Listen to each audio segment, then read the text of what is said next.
চিকেনের solid piece খেতে ভালো লাগে না? তাহলে চলো এরকম ইয়াম্মি ক্রিমি একটা চিকেন কোপ্তার রেসিপি শেয়ার করি। চিকেন মালাই কোপ্তার এই রেসিপিটা বানানোর জন্য প্রথমেই আমি কয়েক টুকরো সলিড চিকেনের পিস নিয়ে নিয়েছি। তাতে দিয়ে দিলাম 4-5 কোয়া রসুন, 5-6 টুকরো আদা, 3টে কাঁচা লঙ্কা আর কয়েক টুকরো পেঁয়াজ। আর মশলার মধ্যে যাচ্ছে চিলি ফ্লেক্স, নুন, গরম মশলার গুঁড়ো, জিরের গুঁড়ো আর তার সাথে বেশ কিছুটা আমুলের ফ্রেশ ক্রিম দিয়ে খুব ভালো করে ব্লেন্ড করে নিলাম। এইবার অল্প একটু রিফাইন্ড তেল দিয়ে হাত দিয়ে গোল গোল করে এরকমভাবে শেপ করে নেবো কোপ্তার শেপে তৈরি করে এটাকে 10 মিনিটের জন্য রেস্টে রেখে দেবো।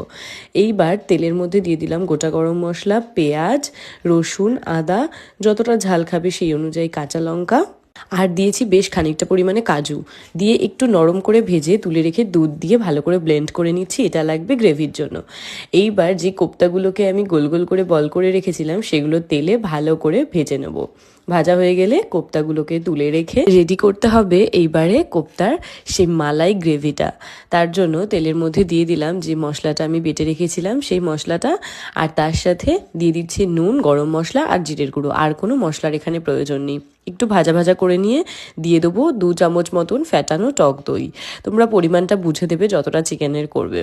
এইবার এটাও খুব ভালো করে কষিয়ে নেওয়ার পর যখন তেল ছাড়তে শুরু করবে তখন এখানে অ্যাড করে দিচ্ছি গ্রেভির জন্য দুধ। ফুটে উঠলে দিয়ে দেবো কোপ্তাগুলো, দিয়ে আরও ফুটাবো 7-8 মিনিট মতন। তারপর নামানোর সময় দিয়ে দেবো ফ্রেশ ক্রিম আর কাসুরি মেথি একটু গরম করে নিয়েছিলাম সেটাই গুঁড়ো করে এখানে দিয়ে দেবো।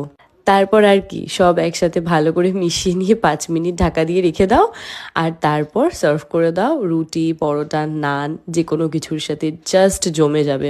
এটার টেস্টটা যে কী অসাধারণ সেটা একবার বানালেই বুঝতে পারবে। কেমন লাগলো রেসিপিটা অবশ্যই জানিও। তাহলে দেখা হচ্ছে পরের ভিডিওতে। বাই।